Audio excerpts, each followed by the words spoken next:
Welcome to This Explainer. Today, we are going to fundamentally shift your understanding of what it actually means to be smart.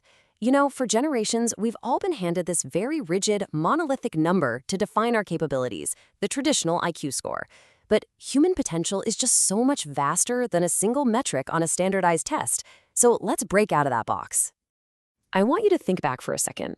Have you ever felt like you maybe struggled in a traditional academic setting? Like maybe sitting in a quiet classroom staring at a chalkboard just didn't work for you. But the second you were out in the real world, you absolutely thrived? Maybe you're incredible at reading a room, or building things with your hands, or navigating really complex social webs. Well, that sets up the central mystery of our explainer today. What does it actually mean to be smart?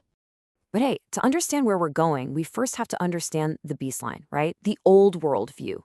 Traditionally, intelligence was viewed almost entirely through the lens of cognition.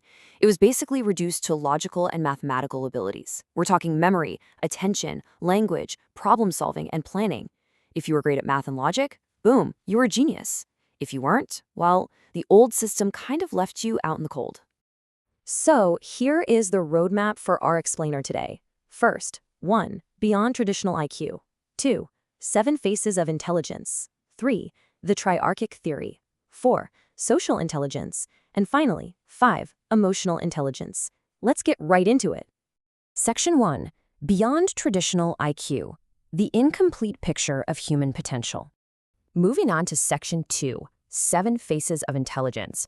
Expanding the definition of being smart. Okay, let's dive into this because human capability actually spans a massive spectrum. We've got linguistic intelligence, your ability to express yourself beautifully. We have logic, which is that traditional math wizardry. But then we expand outward. We've got kinesthetic, spatial, musical, interpersonal, and intrapersonal. It turns out being smart is not just a single trait. It's this incredibly diverse array of completely different capabilities. Let's pull out a few of these to really wrap our heads around them. Take spatial intelligence, for example. People with heightened spatial intelligence can actually create, imagine, and draw 2-dimensional and 3-dimensional images right in their minds. If you're a professional in gaming, architecture, multimedia, or aerospace engineering, you aren't just good at your job. You possess immense spatial intelligence. It's a genuine superpower. Then we have kinesthetic and musical intelligence. Kinesthetic intelligence is all about bodily expression. Think of incredible dancers or pro athletes who have an astonishing sense of space, distance, depth, and size. They perform these complex movements with absolute, flawless precision. And musical intelligence? That's actually considered quite rare. People with this profile effortlessly listen to music and identify complex patterns and notes. This brilliantly shows us that controlling your body in space or deconstructing an audio landscape requires just as much neurological brilliance as solving a calculus equation. Now let's look at 2 more, side by side.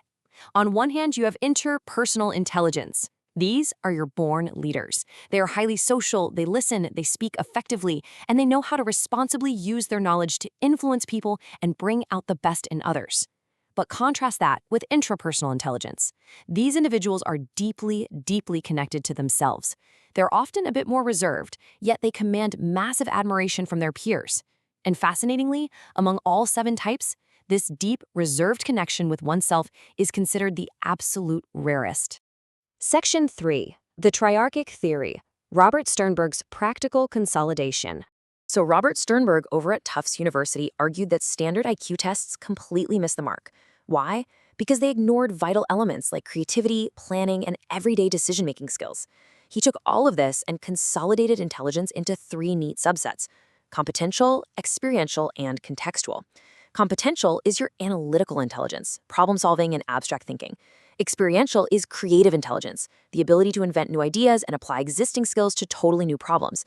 And contextual is practical intelligence, adapting to your environment and just handling everyday tasks. Now, what's really fascinating here is how perfectly this validates the way we actually talk about intelligence in the real world. Analytical intelligence, that's what we call being book smart. It's your traditional academic achievement. But practical intelligence, that's what we call being street smart. It's common sense. It's the ability to adapt to an environment or even change it to best suit your needs.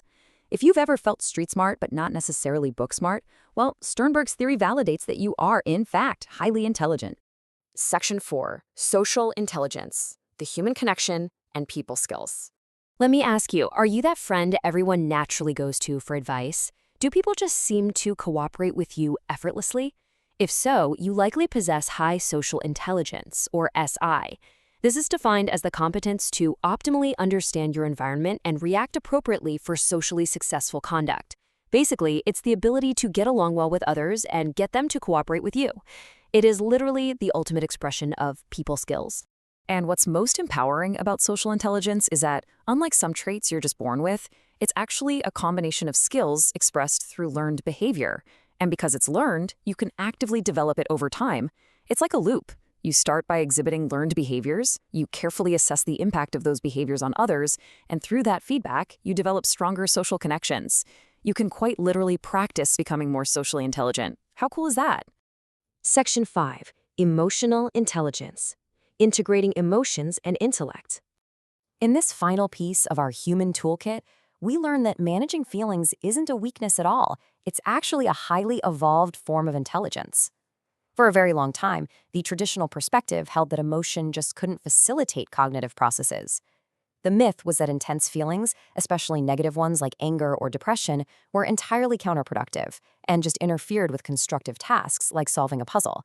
But emotional intelligence completely flips that script. The crucial point here is that emotions don't have to hinder logic. Instead, they can be channelized and integrated to deliberately guide your thinking and your behavior toward incredibly constructive purposes. Just to give you a quick historical anchor, this isn't some ancient philosophy. It's relatively new science. The term emotional intelligence, or EI, was only coined back in 1990 by researchers Peter Salovey and John Mayer. It evolved super quickly from an academic term into a mainstream concept in 1996, when Daniel Goleman released his famous book and popularized the whole concept of EQ.